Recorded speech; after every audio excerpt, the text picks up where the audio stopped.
All right. This is the Illegitimate Scholar podcast-ish. I'll probably put this on the audio feed as well. But I'm here with Brad Pearce of the Wayward Rabbler.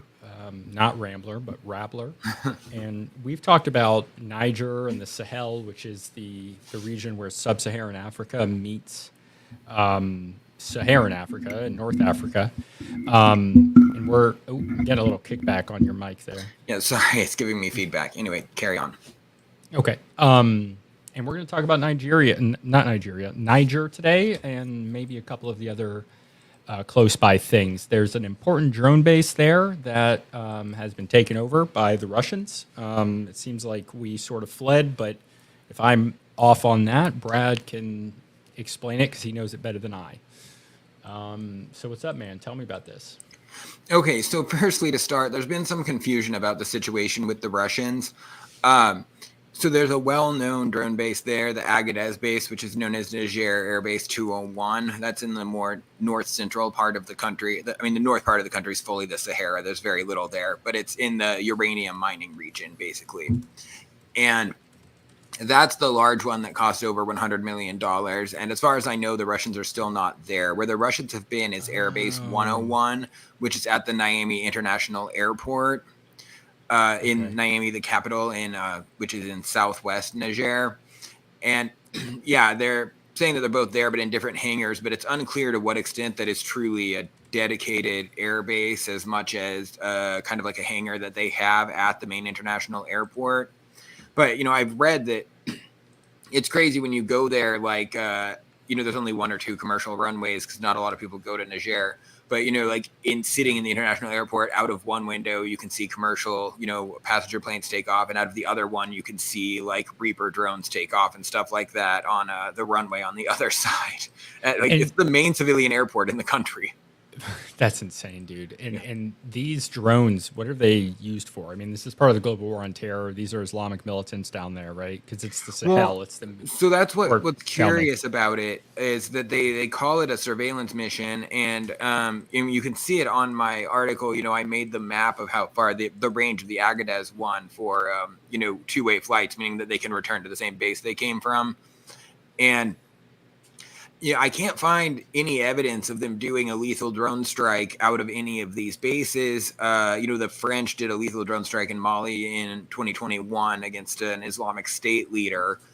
And I don't know if it's because there haven't been any, or more likely it's just that, these people are out in the Sahara. It's not like the government reports these. Usually it's like civilians that see them who report drone strikes, or if they kill someone they want to brag about, they tell you. So my belief is that to the extent they've drone striked any of these people, it kind of blew away with the desert sands or what have you. So what they would say they're doing there is mostly surveillance. What's weird about that is, they'd be tracking migrants going into Europe, drugs, arms trafficking, in and out of Libya and stuff like that.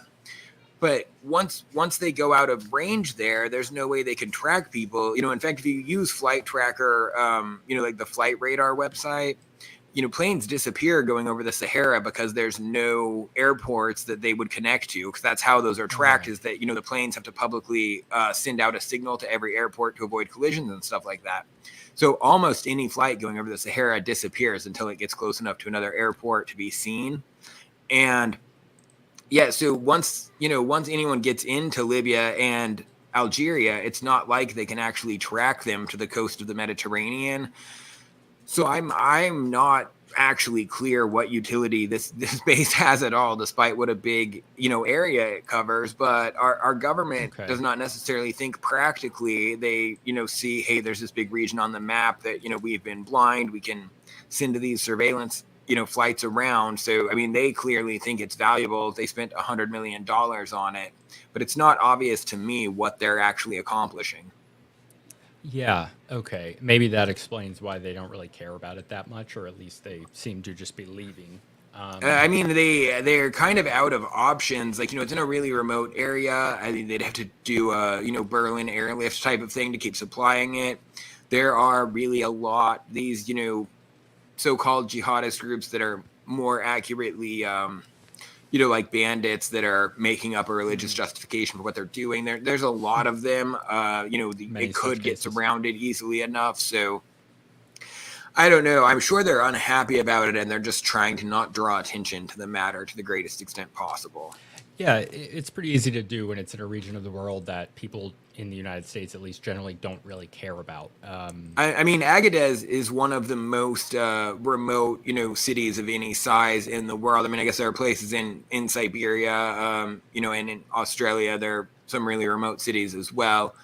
But it has, around 100,000 people, and it's, right before you would make the passage into the Sahara. So it really is the end of the line. Very few people go there. So yeah, it is easy enough for people to forget about, though there's been a fair amount of interest in the US's total failure in Niger. So interest from who exactly? Oh, I mean, mostly people that follow foreign policy, but okay, yeah. I mean, even so, there are plenty of things in foreign policy, that happen that barely even get the interest of people that follow foreign policy. I think the base was just kind of well known because it was the Air Force's most expensive building project in its history. And Nick Pearce, who a lot of people read, had covered it pretty extensively. And so, people knew that it was there if you pay attention. And then, of course, there was that ambush in 2018 where 4 U.S. soldiers died in Niger, and that brought a fair amount of attention to our presence in that country. Yeah, okay. And then, so there was a coup a year ago, right? Yeah, just 9 months ago, yeah. 9 months ago, okay. And that was a coup that seemed to be trying to save our position. No. It's always all of these coups have been against our position in these countries. The guy that they overthrew, Bazoum, he really didn't do anything wrong as such. He was from a really minority tribe, which in Africa makes is very difficult. They're like the farthest. The tribe he's from is like the farthest west of the Arabicized Sudanese tribes, they would call them. Yeah. You can see. You can see his black. phenotype. He's exactly. Very North black. African. All of the coup people are black. That did the coup. I remember this. From the last his time. tribe, what some people call like a Chadian tribe, or Arabicized whatever Sudanese. They're like the farthest west of those tribes, and they're only like 1.25% of the country or something, and it's very unusual in Africa for a small minority like that to be president. He's also very highly educated. Apparently, he's still imprisoned in a wing of the presidential palace. Apparently, he's been spending a lot of time reading Shakespeare and War and Peace. There was just a New York Times article that came out right after I wrote this that, was talking about it. Anyway, basically, he inherited a failing security strategy, and, he didn't have big backing from his own tribe. And then he fell in a palace coup, basically, because he was trying to replace the head of the Praetorian Guards. And they, they're not called that, obviously. That's literally what they are, though. It's like the private palace guards. And they, and that guy, being a boomer, instead of retiring, decided to take the country down with him. Most of the other African coup leaders have been pretty young as like 35 or so. This guy is 60 and is a general. So most of the other ones have been like lower officer coups. This is a general that they were trying to put, out to pasture, and decided he wasn't going to go, decided it would be better to overthrow the civil government. Okay. Yeah. And so that guy is currently in charge right now? Yeah, Chiani, Abdur Rahman Tijani is a general. He is still running the place. You don't see that much of him. He's been relatively reclusive as a leader. The coup leader of Burkina Faso, especially Ibrahim Traore, is 36 now, and is a very good-looking, well-spoken, charismatic sort of guy, and he is in front of the cameras quite a bit. The supposed anti-imperialists who love Russian imperialism are big fans of him, and he's really out there. The leader of Mali, Assimi Goïta, is also in his early to mid 40s and is also, a pretty good-looking younger guy. The Chiani is more of just a dreary functionary who decided he didn't want to get fired. Okay, and so what has created this new situation right now where the U.S. is being kicked out, and it seems like in favor of not only Russia, but on this sign that I found, it's like they're anti-French, which is their former colonial masters, anti-American, and they're supporting their own nation as well as the Russians, the Iranians, and Turkey, which is a little odd, but I get it based on the last like 10 years of Turkey distancing itself from NATO, although officially still a part of it. Yeah, so there's a kind of nationalism that these people are following. I don't know how sincere it is, but kind of the first thing they do is drape themselves in the flag of their nation. There's been really a rise in anti-French sentiment. It's not. I would say that kind of complex social and psychological factors kind of drive it. People have kids young there, so they're like 3 or 4 generations out. People that are 20, say, are born like 3 generations out from colonialism. They see this old paternal system. They don't know anything about, how it was before. Even their parents were born well after colonialism. And, there's a lot of young people. They just feel that they've, been badly treated and that it's time for them to stand on their own, which is fair and is in many ways true. But the French had a policy of assimilation later in their empire, so they made really strong cultural connections to especially the elites of all of these countries. I mean, Bazoum is very Francophile, and I don't know why they didn't just give him exile to Paris, but so there are more elites like that. The intellectual elites are still quite pro-France. Functionally what happened, as I said a few times in the article to make sure people did not miss it, is that the security strategy failed and security kept getting worse until it became pretty much the most dangerous region on earth. That undermined civil governments and opened the way for coups to take power. And then how the US and the EU responded to coups by, cutting off all of the aid and everything else.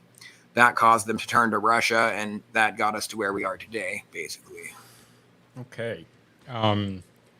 So yeah, and so where does this popular demonstration come from? U.S. Army, you leave, you move, you vanish, no bonus, no negotiation. I mean, obviously they're French speaking, not English, so I don't necessarily know what that means. But it is funny because often it is very suspicious that signs are written in English in, say, like Georgia or Armenia or something, and we always assume it's the NGOs behind that.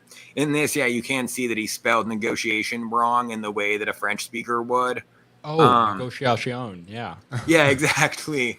So I would say that the reason that sign's in English is because it is targeted at the U.S. military. But right. I believe that's in Niamey. There are 4 or 5 other mid-sized cities in Niger. Something to know about Niger is that the population is extremely heavily concentrated along the border where the soil is at least somewhat more fertile. So it's like a narrow, maybe under 100-mile strip of the country, has the vast majority of the population along the southern border. So I believe that protest was in Niamey, but I'm not 100% sure on that. Okay. And obviously it's very dangerous there. Where is the violence is essentially coming from, like disaffected youths, we'd say, I guess, this 16 to 25-year-old male population that causes issues everywhere, basically? Yeah, it's definitely, it's certainly, these are mostly young people. You don't see that much about who they actually are, but there's an enormous youth population. Niger has the highest birth rate in the world. The median age is like 14.9, like something like 65% of the population is 30 or younger. Maybe it's more than that. Anyway, like half the population is under 15, basically. So they're too young for that. But it's very interesting. I guess what they say is, I've been told this by a Nigerian, but that, recruiters come from across the Sahara and they, from like North Africa, and they have new money, meaning like previously unused bills that they're getting from somewhere. And, they recruit them in various ways, the same way you get anyone into a gang. And then they, go around collecting the jizya or whatever it's called, the Islamic tax on various villages. But the nexus of the explosion of terrorism has been from mostly like northern Mali, because it kind of started, the broader situation kind of started with a Tuareg uprising 10 years ago, which for people that don't know, that's like a nomadic desert tribe. I'm sure you know plenty about them. But wait, what are they? the Tuareg. No, I don't. Not specifically about them. Oh, No. I know it's about like, desert Bedouins in general. okay. Well, the Tuareg are like they're more like Berbers, but the nomadic desert Berbers instead of like the highland farmer ones. And so they're kind of the main indigenous population to the northern Sahara regions. And so the narrative that some people would argue is oversimplified or overplayed is that Gaddafi in Libya had a private guard of Tuaregs, that he had brought in to protect him and fight for him and whatnot. And when Libya collapsed, they looted the armory and the treasury and came home with guns and money and restarted long dormant rebellions. This would be in 2012 or so. And once it was destabilized, this terrorism problem got really bad. But the nexus has been kind of northern Mali and the general border region between Niger, Burkina Faso, and Mali. And the military governments are not doing any better at dealing with security than the Americans and French aligned governments were. But the one good thing about this is that the Americans were not letting Niger work with the coup governments of Mali and Burkina Faso. And all of this is going on across the borders all the time. So they formed this alliance of Sahel states, the AES they call it. And the good thing is they can now cross the borders in pursuit of the jihadists, which was a major obstacle to successfully fighting them previously. So jihadists from Mali are going into Niger, but both countries are almost exclusively Muslim. So what's the reason for this? Well, firstly, none of the governments of these countries are religious. They're not under Islamic law. They're not Salafists or anything like that. There's, in fact, a totally different, Islamic tradition in Africa. West Africa, especially. Right? Well, yeah. In none of, all of sub-Saharan Africa besides Somalia follows like the same general school of Islamic jurisprudence, which I'm not like an expert in at all, but suffice to say it's different, especially because of, Timbuktu's in Mali. That was a huge center of Islamic scholarship. Yeah. So Mali specifically historically much wealthier than Niger and the rest of the nations around it, right? Yeah, for sure. Anyway, basically you have to remember that this is Africa where there are artificial colonial drawn borders that people don't necessarily have the highest opinion on. So you have a lot of issues where there are, tribes that go across the borders and everything. I'm not so big on the anthropology part, so I struggle with that sometimes.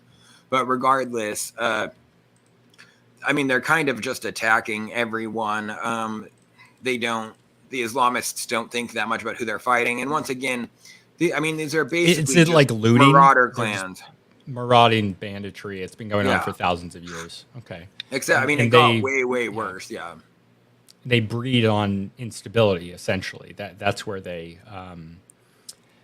do their best work. So, but Niger, is it ethnically homogenous besides these random tribes, or is it a bunch of tribes, different tribes? No, so the lower people where the population is concentrated are Hausa speakers, which is kind of the lingua franca of West Africa, the native lingua franca of West Africa. French is the lingua franca of West Africa, but they're Hausa speakers, which is a language that is commonly spoken in northern Nigeria as well.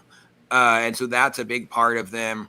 And then I don't remember the overall makeup. There's definitely Hausas in the north. I believe there's some Fulani there. I think the main tribe of Burkina Faso crosses it. Like I said, I'm not nearly as good at the anthropology part of this, but there's definitely Tuaregs in the north and a lot of Hausa speakers, which are not necessarily the Hausa tribe. But the population is concentrated in Hausa land. Yeah. Right. Okay. Interesting. And then you got the Songhai down here. Very interesting historic empire. So what happens now? Like, where do you see this going? Like, the Russians are moving in, the Americans are moving out, the French are moving out. So this is kind of a center of control for West Africa in a lot of ways. And we've seen the stuff go on in Mali and these other places that have lost their influence. And obviously they were still trying to hold on, but this is like the last domino to fall in the area, right? Yeah, I mean, it really is. There's still, Senegal had unrest and came back to having a strong, good election with a decisive and it is, back in a good place. But that's really on the edge, and it's a small country, on the coast over in the Wolof area there.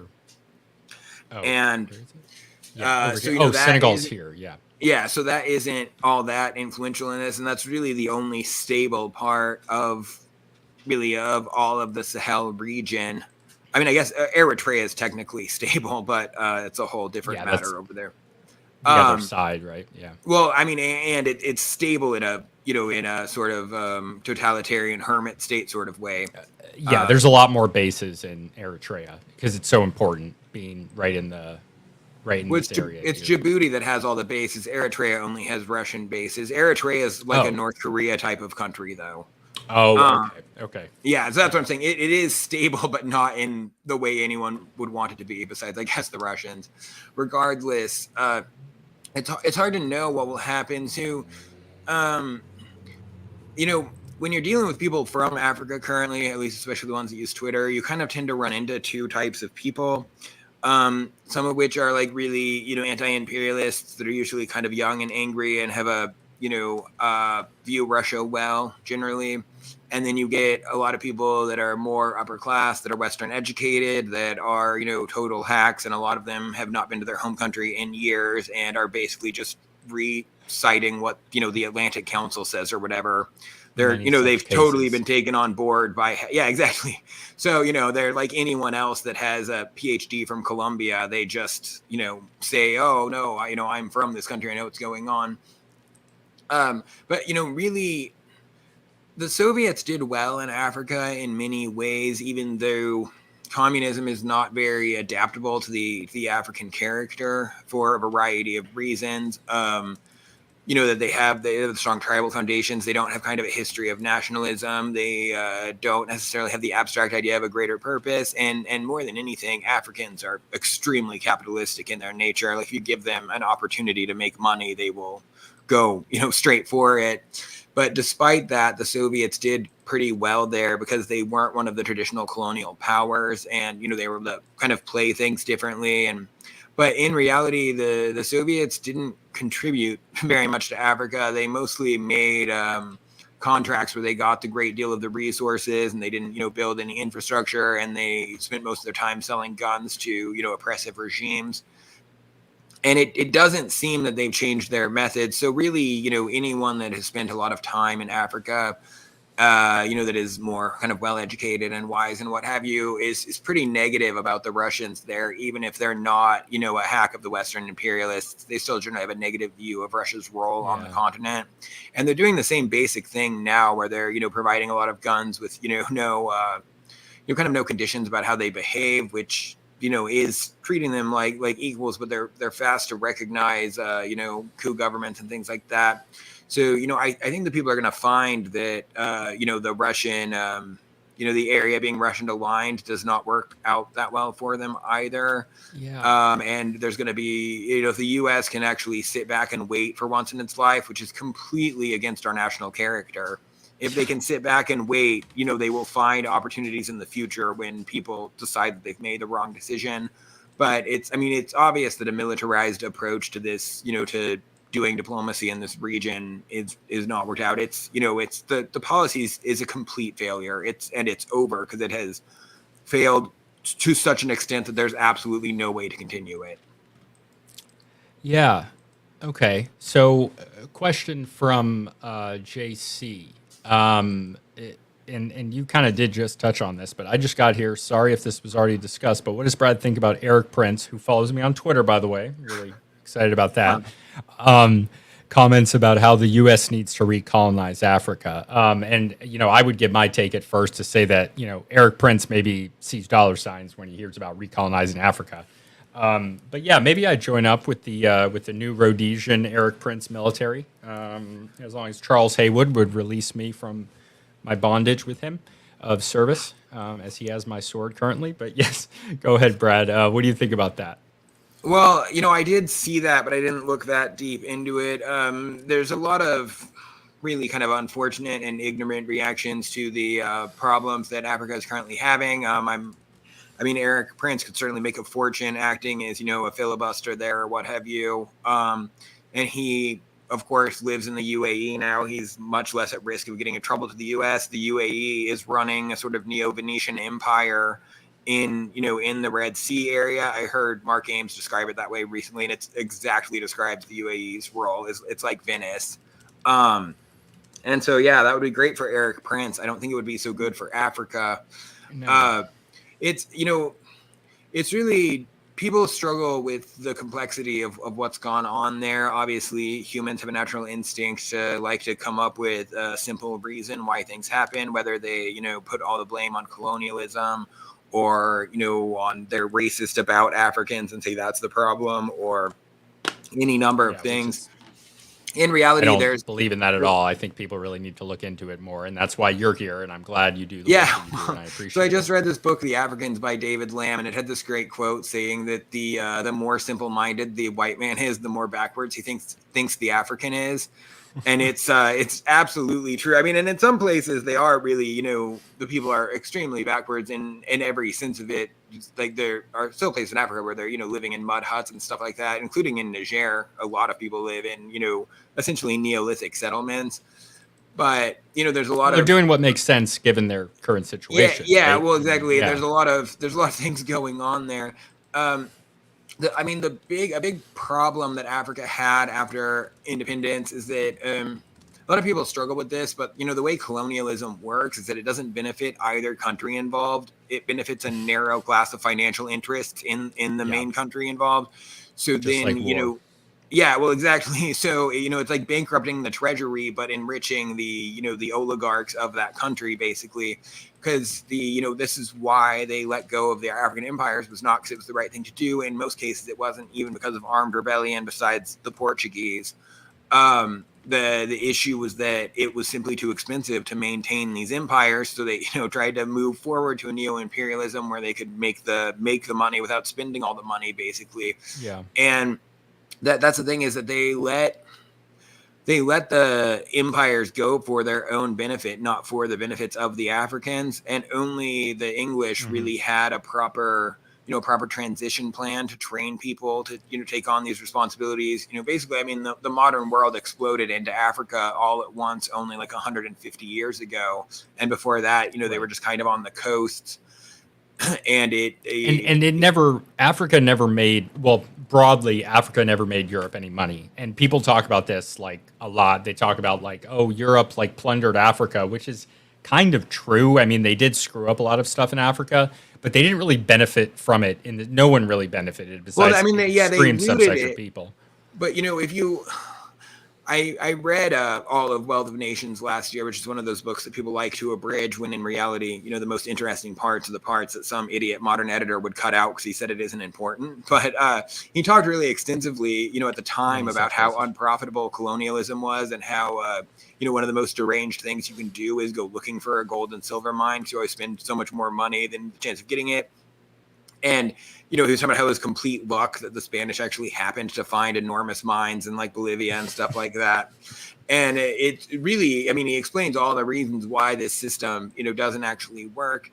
And there is a huge human cost. But, it's not clear I don't know. It's not clear what the people that, are so sad about or think we should recolonize Africa, or think they shouldn't have given up Africa, what good they think would come from that from anyone. I think they're just idealizing the lifestyle of, a small elite of people that got to live at the expense of others in a way that wasn't sustainable. And, they'll say, well, look what happened after colonialism. And it's like, well, okay, but it wasn't possible to keep that many people in oppression. Like the price South Africa paid was enormous for, it working for a while.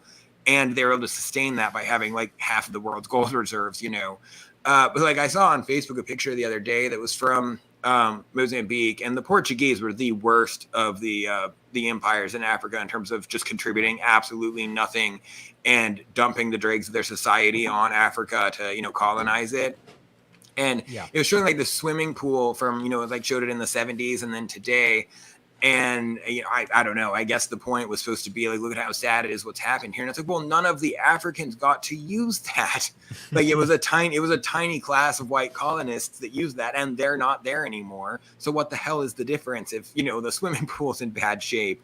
So yeah, I don't know. I mean, it's really the entire thing with colonialism didn't work. What's also funny is that people say that colonialism happened because Europe was overpopulated, but if you read both Montesquieu and Smith writing in the 18th century, they both talk extensively about how Europe is underpopulated and how they've been trying to increase the population like since antiquity and since the Black Plague and stuff like that.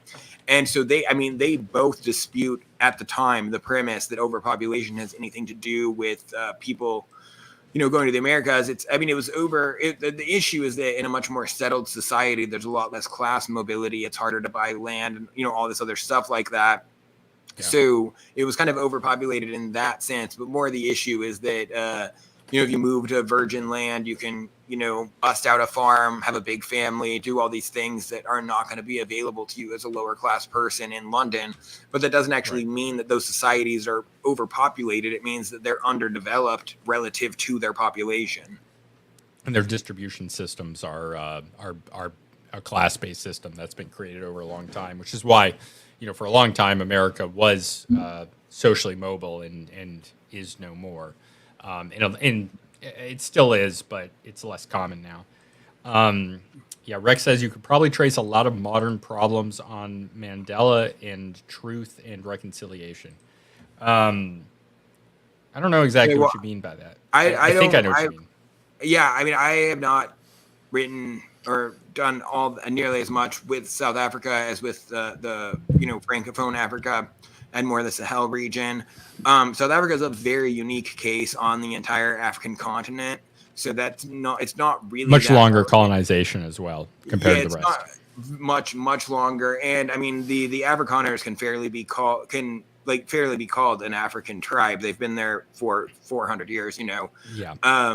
Whereas like the English in South Africa were, colonists in the more normal sense. But that has very little to do with the situation in the Sahel, and it's quite different. But it is true. One of the biggest things that has impacted whether African countries do well or don't do well after independence, I mean, at least relative to each other, I guess, has been the extent to which they show malice towards the former, the white people that were formerly in charge.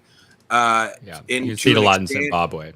Yeah. Well, and so what's interesting about that is that, at the time that the Africans won the war there, it was overall considered that Mugabe was going to be like a moderate leader and was wise. He was considered kind of a scholar. He said that book, The Africans, is from 1982. So he had just taken over a couple of years before, like in the period that guy was in Africa. And at the time, people actually had high hopes that Mugabe was going to be, a good leader that wasn't going to mess everything up and then blame white people for all their problems and seize all the land and cause hyperinflation and all this stuff that happened. He's been one of the biggest disappointments of post-colonial Africa. But yeah, I mean, a big thing has been having, genuine reconciliation and not viewing it as something where you need to go back and, punish people for what's happened in the past. At the same time, the Africans place a tremendous cultural and kind of like spiritual, psychological value on land ownership.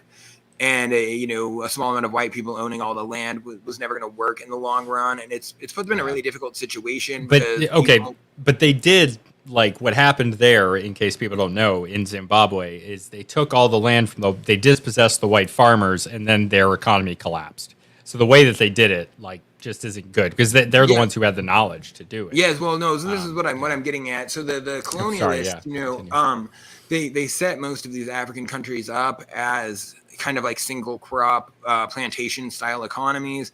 So if you're, at best, they were usually reliant on two, say coffee and tobacco, or no, I think it's coffee and cocoa in Kenya. And these were based in a larger, these were based on a larger economy. They're not good for one country to then base their entire economy on. Yeah, They make and more some of sense them, within a larger empire. yeah, and some of them, like 50, families own basically all the land doing that or things of that nature. And once there was independence, the Africans didn't want to work for white people anymore, but they didn't actually have the skills to run farms like this. So, they broke the land into smaller and smaller parcels and kind of went back to subsistence farming. But, they were totally at the mercy of price fluctuations and all these other stuff like that. Yeah. So really the ones that have done the best of ones that have focused on kind of building up mid-sized farms among the native people there that are still farming them, because there are really serious problems with that kind of plantation economy. Another thing that's really harmed Africa is that it continued to be the case that they do almost all of their business through Europe. It's gotten a little bit better, but not that much better.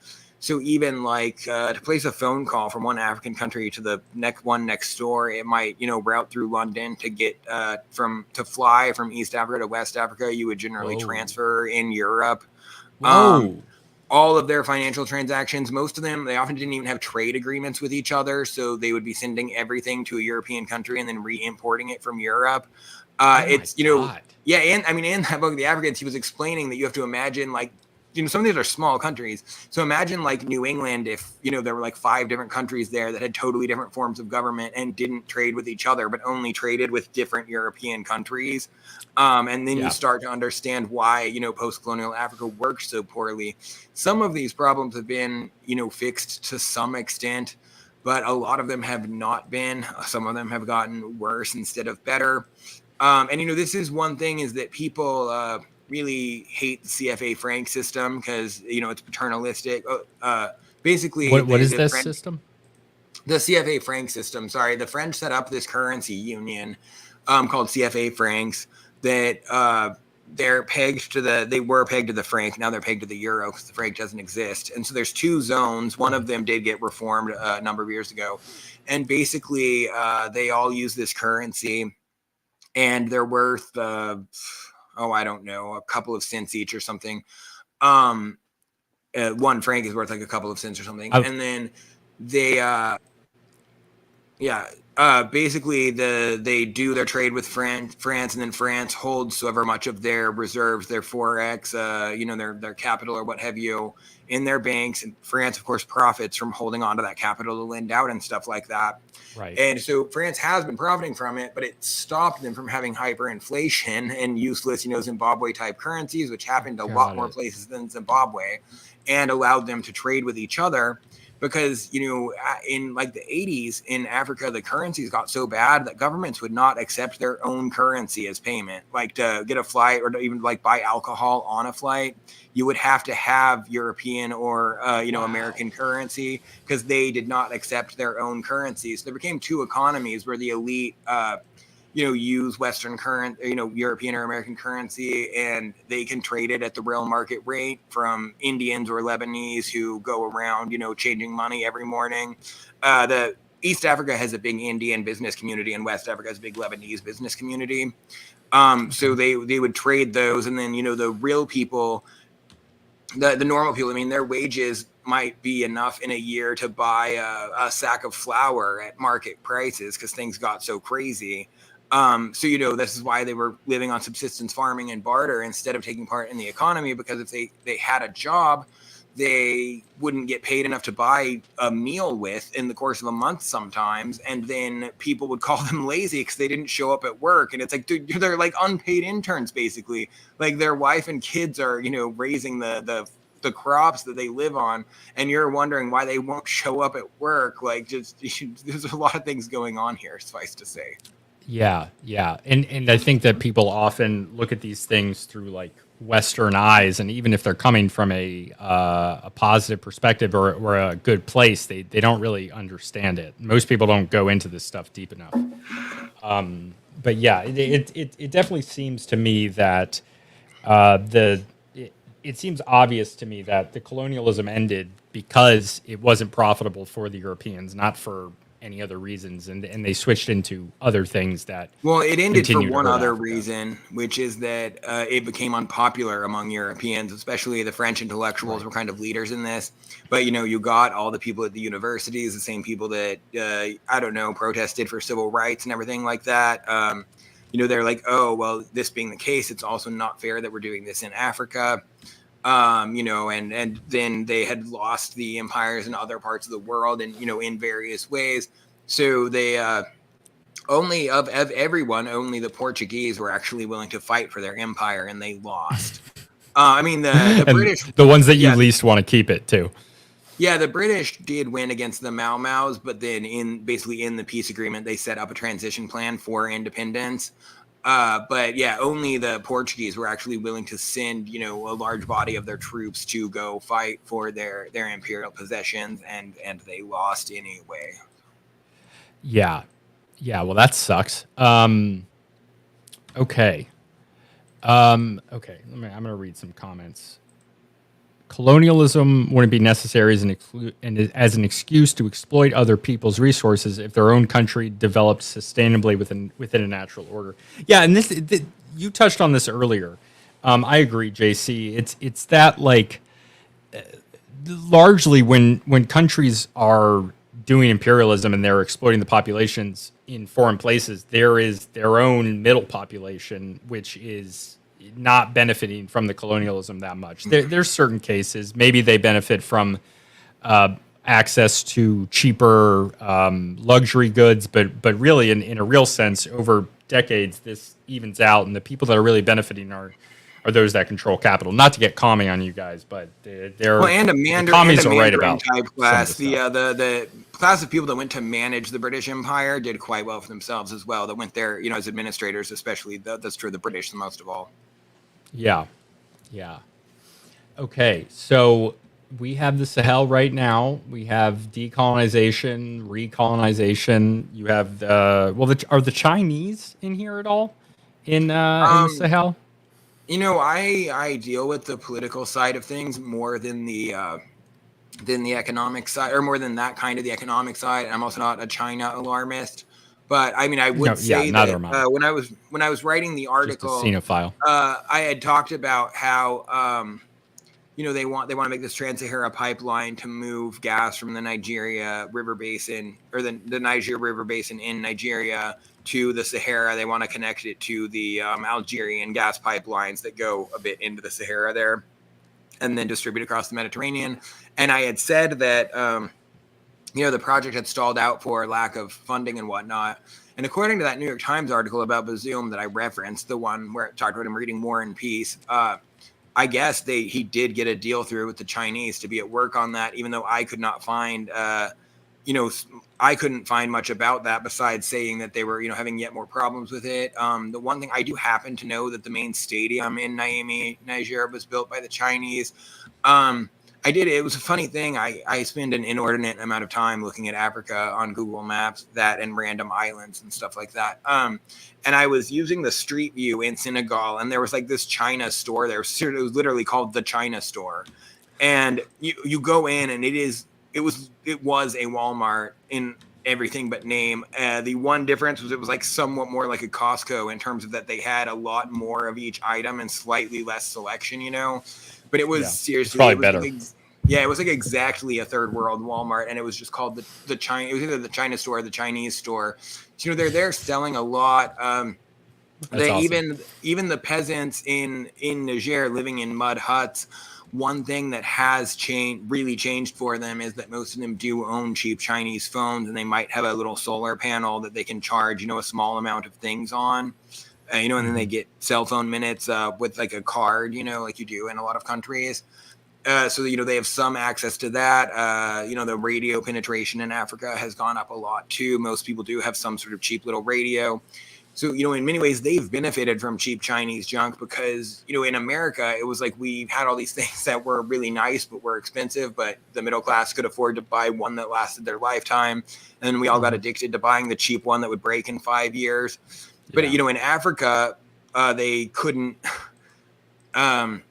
they couldn't ever afford the nicer versions. The cheap one is the first time that they've had it. And there are some really important instances of how this has impacted Africa. For example, there's a gold boom going on all the way across the Sahel.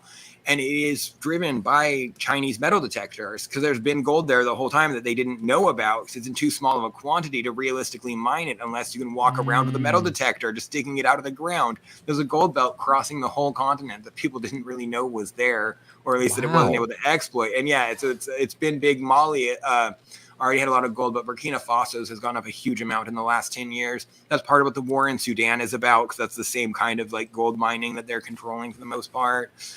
So even if it's like a big field, it's not one that it makes sense to, dig up with, like a bulldozer and sift, especially because they don't have that kind of capital. But yeah, they just buy their own Chinese metal detector and they're out at work, probably listening to, a cheap Chinese radio headset while they're, or whatever, while they're doing it. So it really has benefited them in many ways. And then China, also does do infrastructure projects there. They also don't have a history of colonialism on the continent. People say that they have very bad labor practices, which I find easy to believe, though I don't know. I've not seen so much actual evidence of that, despite an occasional video that may go around or something. There was one recently of a Chinese guy beating pretty horribly. Like I stopped watching the video because it was really bad. But it had no context. Like anything could have been going on. Yeah. For all we know, but that relates to how the Chinese. Yeah. Well, yes, yeah, but there's plenty of things about Chinese working practices, even in China, to their own lower class. Oh yeah, there were a few books I read a few years ago, which must be dated now. Go ahead. Yeah, well, exactly. Anyway, regardless, they need this stuff built, and there's a variety of reasons why these countries wouldn't have the expertise to build them. And some of them, they don't have nothing there. The French really, really did not develop Niger or Chad at all. There's never been any railroad in either of those countries. They're not coastal. No, they're not. So there's gas pipelines going to both of them because they both produce some gas. So they have gas pipelines headed like southwest. The one in Chad connects to Cameroon, and the one in Niger goes to Benin. But they is that how you pronounce it? I think Benin, so. not Benin. Oh, I don't care.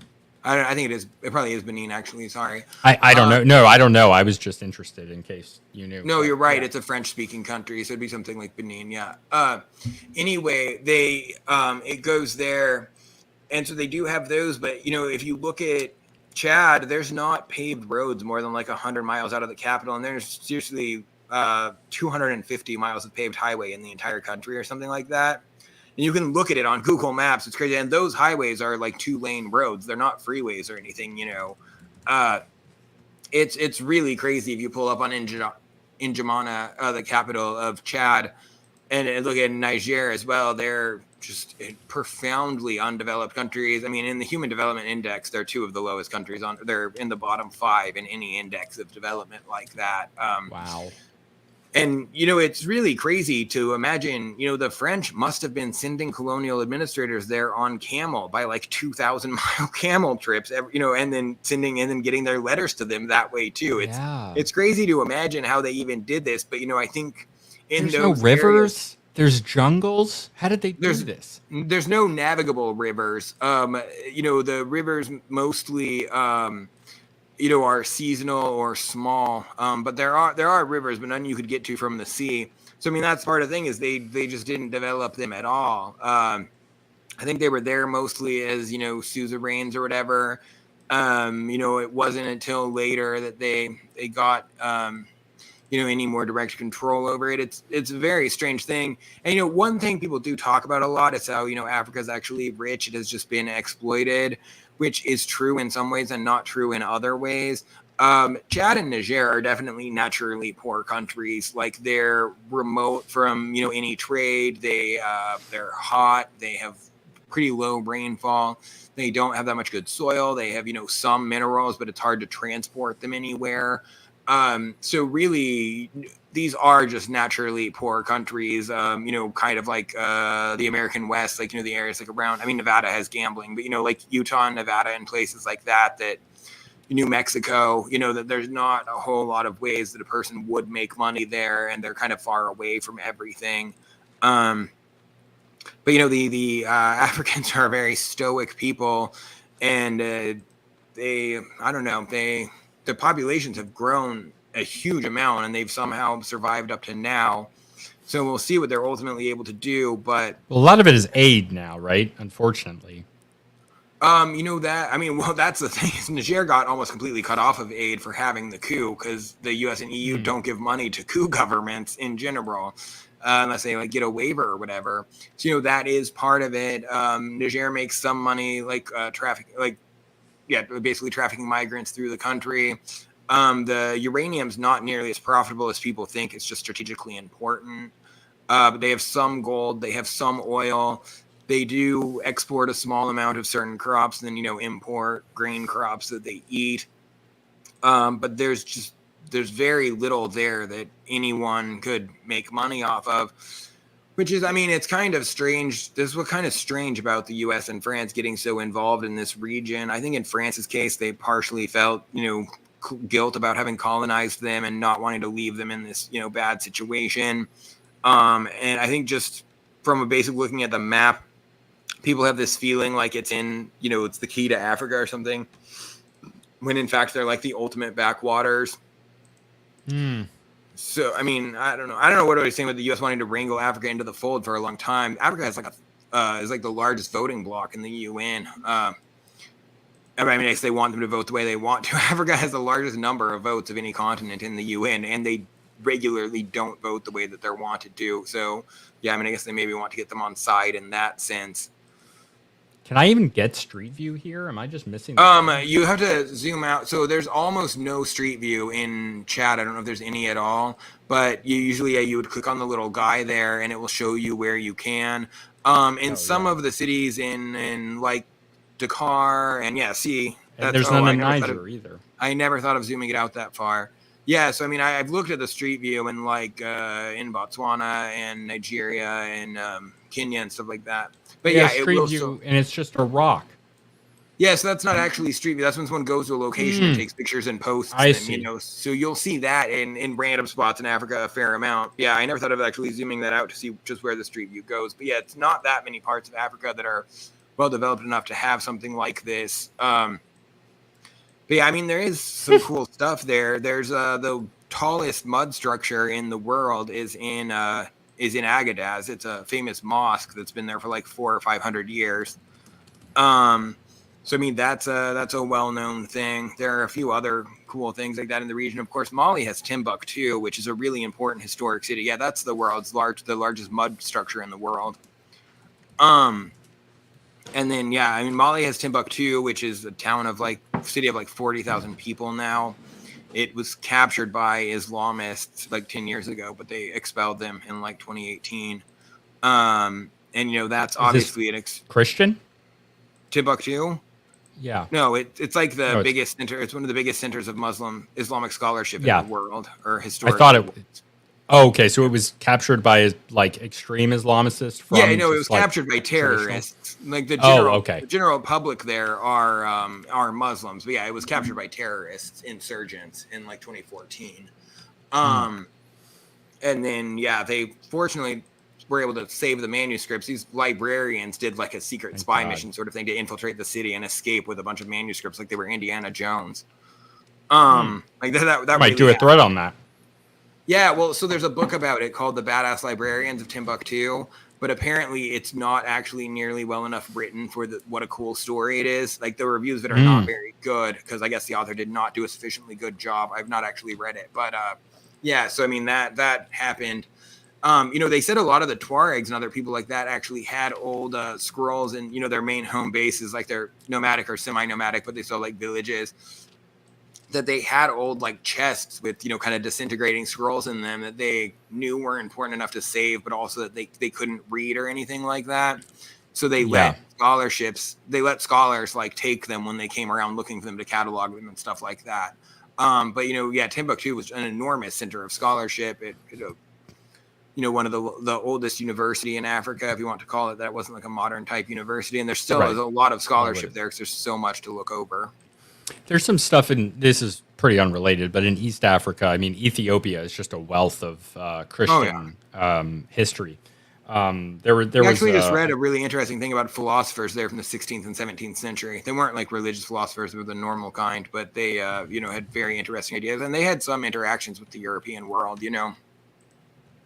Yeah, yeah, of course. What did they? What John? Not John Proctor. Yeah, John Proctor was the name of what they, I guess, was in Ethiopia. Cool. All right, we got a few more minutes here. We've had a. What were you gonna say? Oh, are you thinking of the name Prester John? Yeah, Prester John. What the hell is John Proctor? I don't know, but yeah, Prester John's a West Salem Witch Trials. John Proctor. Yeah. Yes. Yeah, so Prester John was a mythical figure in Europe in the Middle Ages. This Christian king in Africa that was supposed to be like ultra wealthy. There's no evidence that it's based on a real person at all. But people generally, Ethiopia is the closest thing that people end up at with like where it must have come from, right? No, it was widely believed to be in like the area of Mali. That's what they were looking for in West Africa, because they knew about Ethiopia. Ethiopians had some interactions with the European world, including sending people to like Vatican conferences occasionally in the Middle Ages and stuff like that, or meeting them at pilgrimages in the Holy Land. So they knew about them, but yeah, they believed there was this king in West Africa. It's really weird. That legend persisted for like 300 years, despite that everyone should have known, like, hey, if that guy was ever alive, he's not anymore, Right. But yeah, that as far as I know is not based on any reality at all. It's just a weird colonial myth, like the Fountain of Youth or El Dorado or whatever that Europeans were obsessed with finding. Yeah, that's interesting because it tends to those kind of ideas tend to like have some sort of element of European cultural superiority, whereas this one has the opposite, which has always interested me. I mean, I'm sure it was partially based on the story of Mansa Musa, and they just decided like, hey, there's actually a Christian here that's ultra wealthy.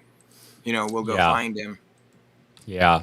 All right. Well, we got like a couple minutes left. So any questions for Brad before he leaves us here from the chat? If not, thanks for joining us talking about Sahel and Niger again. And Brad is the only one. In practicality, there's plenty of people who can come on the show whenever they want, but Brad is the only one who explicitly has an invitation whenever he wants to. Yeah. Well, I love talking to you about the geopolitics stuff, man. This was a great update on Africa, much needed. Yeah, man, I people appreciate this because you're talking about something that, people don't talk about Africa very much. And I like to have a broad understanding of the world. Yeah, one place that has covered it well has been you don't get that if you ignore the largest continent. Yeah, one place that has covered it well has been responsible statecraft, and specifically Alex Thurston, who's a Sahel specialist, is there. There's another guy on Twitter named Nathan Powell who works for a firm called Oxford Analytica, who's really good. And they're two of the best people. If you like Africa generally, one of the best things you could read is this Substack called African History Extra by this guy named Isaac Samuel. And that's not modern geopolitics. That's older stuff like you would be interested in about, the history of civilizations there, scholarship. He's done a lot about Africans discovering Europe because, Africa also sent explorers. African explorers also went to Europe and came back and told them what they found in, Italy and France and stuff like that. We just don't hear about it. So, I mean, that's a really good one to read if you're just interested in, various. And he's really, there is that what people derisively call "we was kings" is a real problem where they just make up random stuff to be like nationalists. This guy's really legit in terms of looking at what there's actual evidence for, and this is cool. Yeah, I'm gonna read this. I read almost everything that he posts. Anyway, yeah, he's really good for the real history of Africa from actually written, documented things in archaeology and stuff like that. All sorts of just really interesting stories. And the last thing as well, I'm going to give a shout out to a guy that I like, Jabsy, on Africa. This guy did a really, really good history, Jabsy here. He did a really, really good history on Asia and Africa. He does broad historical sweeps, which I like a lot. So yeah, thanks for coming on, Brad. Really appreciate it. Yeah, thank you for having me. Yeah, thanks for coming, man. And I'm going to throw this on the audio feed as well. If you're watching this, you want to see more stuff, and you didn't just watch the premiere of my episode with Alaric, hop on there And follow Brad on Twitter, Wayward Rabbler, and on Substack. And anything else you want to plug while you're here? No, that's really it. I also write for the Libertarian Institute pretty regularly, and they're great if you don't read them already. Yeah. All right. Thanks a lot, man. Have a good night, everybody. All right, thank you. Good night.